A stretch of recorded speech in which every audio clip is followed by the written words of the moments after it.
you. Grab hold of it.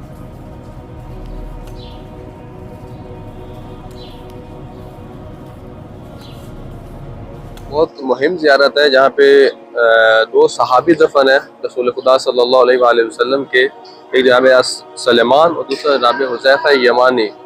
ان کے علاوہ دو اور زیارتیں ہیں، ایک ہے جابر بن عبداللہ انصاری جنہوں نے حدیث قصہ نقل کی ہے، ان کے بیٹے ہیں عبداللہ ابن جابر، اور مولا امام باقر علیہ السلام کے فرزند ہیں جناب طاہر، ان کی قبر یہاں پہ ہے۔ جناب سلمان کے بارے میں بہت زیادہ احادیث ہیں، رسول خدا کی مشہور حدیث ہے سلمان و منا اہل البیت کے، سلمان میری اہل بیت علیہ السلام میں سے ہے۔ اور ایک اور حدیث ہے کہ جنت کچھ لوگوں کی مشتاق ہے، جنت چاہتی ہے کہ یہ لوگ میرے اندر آئیں، ان میں سے ایک جناب سلمان ہے۔ سلمان کے بارے میں مشہور حدیث ہے رسول خدا کی، جنت مشتاق ہے جناب سلمان فارسی کی۔ یہ دوسرے خلیفہ کے دور میں جناب سلمان کو مدائن کا گورنر بنا کر بھیجا گیا تھا۔ کہتے ہیں کہ جب سلمان اس وقت آئے تو اسی دوران ان کی یہاں پہ وفات ہو گئی۔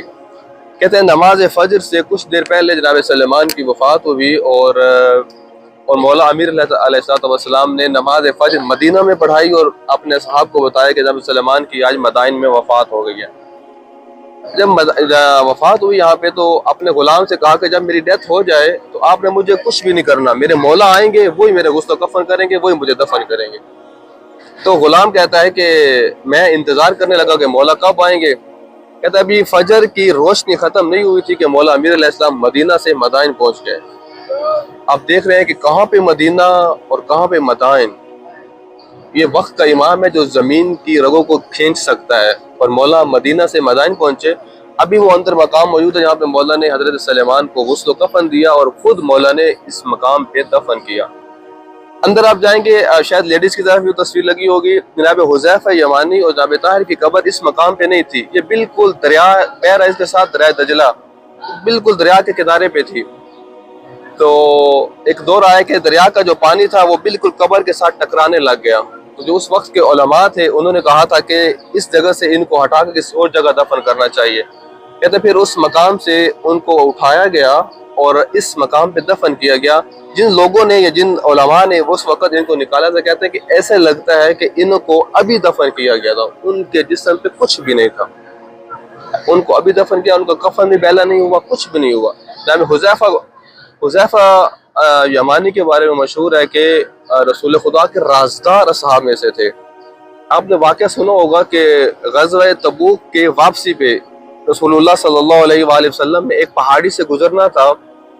کچھ لوگوں نے پلان کیا کہ جیسے رسول اللہ اس مقام پہ آئیں گے ہم رسول اللہ کی ناکہ کو ڈرائیں گے اور وہ پہاڑ سے نیچے گر جائیں گے، رسول خدا کی شہادت ہو جائے گی۔ کہتے ان کا یہ پلان بنایا انہوں نے، اور وہاں سے اللہ نے اپنے نبی کو پہلے اطلاع دے دی کہ فلاں جگہ پہ یہ منافقین یہ کام کرنا چاہتے ہیں۔ کہتے جس جگہ کو انہوں نے تعین کیا، جیسے ہی رسول خدا کی ناکہ وہاں پہنچی، کہتے آسمان سے بجلی چمکی اور وہ لوگ جنہوں نے رسول خدا کے قتل کی سازش کی تھی ان کے چہرے رسول اللہ نے خود دیکھ لیے۔ جب رسول اللہ واپس مدینہ پہنچ گئے تو جا کے حذیفہ یمانی کو یہ بات بتائی کہ آج اللہ نے پہلے مجھے یہ حکم دیا تھا، میں نے خود ان کے چہرے دیکھ لیے ہیں۔ جب حذیفہ کو یہ بات بتائی تو یہ خلیفہ ثانی بار بار جناب حذیفہ کے پاس آتا اور پوچھتا تھا کہ کیا رسول اللہ نے میرا نام تو نہیں لیا، میرا نام تو نہیں لیا۔ کہتا ایک دن تنگ آ کے کہہ رہا ہے آپ مجھے بتاؤ یا نہ بتاؤ، مجھے یقین ہے رسول اللہ نے میرا نام آپ کو لیا ہوگا منافقین میں جنہوں نے رسول خدا کو قتل کرنے کی سازش کی تھی۔ ابھی انشاءاللہ آپ اندر چلے جائیں گے، ہم نے زیارت پڑھنی ہے، زیارت حضرت سلیمان فارسی پڑھنی ہے، اور اس کے بعد اگر لیڈیز میں سے کسی 2 رکعت نماز ہدیہ کریں گے آپ لوگ۔ لیڈی میں کسی نے وضو کر رہا ہو تو آپ کا بالکل اسٹیج اینڈ رائٹ آپ کا وضو ہے، وہاں پہ واش روم وغیرہ بھی ہیں، مردوں کے لیے اس کے پیچھے ہیں۔ میں بھی زیارت پڑھ رہا ہوں حضرت سلیمان کی، اس کے بعد آپ وضو کر لیں اور 2 رکعت نماز ہدیہ پڑھیں گے بآواز بلند تر صلوات۔ بسم اللہ الرحمن الرحیم۔ السلام علی رسول اللہ محمد ابن عبد اللہ خاتم النبیین، السلام علی امیر المؤمنین سید الوصیین، السلام علی الائمة المعصومین الراشدین، السلام علی الملائکۃ المقربین، السلام علیک یا صاحب رسول اللہ الامین، السلام علیک یا ولی امیر المؤمنین، السلام علیک یا موضع اسرار السادة المیامین، السلام عليك يا بقية الله من البررة الماضين. السلام عليك يا أبا عبد الله ورحمة الله وبركاته. أشهد أنك أطعت الله كما أمرك واتبعت الرسول كما ندبك وتوليت خليفته كما علمك ودعوت إلى الاهتمام بذريته كما وقف وعلمت الحق يقينا واعتمدته كما أمرك. وأشهد أنك باب وسي المصطفى وطريق حجة الله المرتضى وأمين الله في استودعت من علوم أصفياء. أشهد أنك من أهل بيت نبي النجباء المختارين لنصرة الوسيع.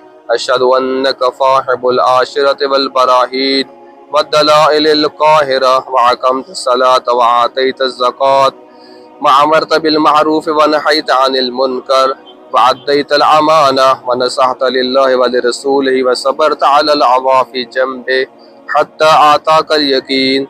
لعن الله من جحد حقك وحتى من قدرك. لعن الله من آذاك في مواليك. لعن الله من أعنتك في أهل بيتك. لعن الله من لامك في ساداتك. لعن الله عدو آل محمد من الجن والإنس من الأولين والآخرين وضاعف عليهم العذاب العليم. صلى الله عليك يا أبا عبد الله. صلى الله عليك يا صاحب رسول الله. صلى الله عليه وآله وعليك يا مولى أمير المؤمنين.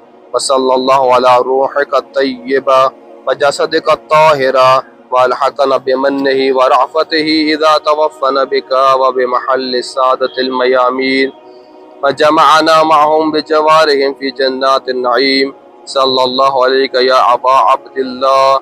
وصلى الله على إخوانك الشيعة البررة من السلف الميامين وأدخل الروح والرضوان على خلف من المؤمنين وألحقنا وإياهم بمن تولاه من العترة الطاهرين. وعليك وعليهم السلام ورحمة الله وبركاته. اللهم صل على محمد وآل محمد.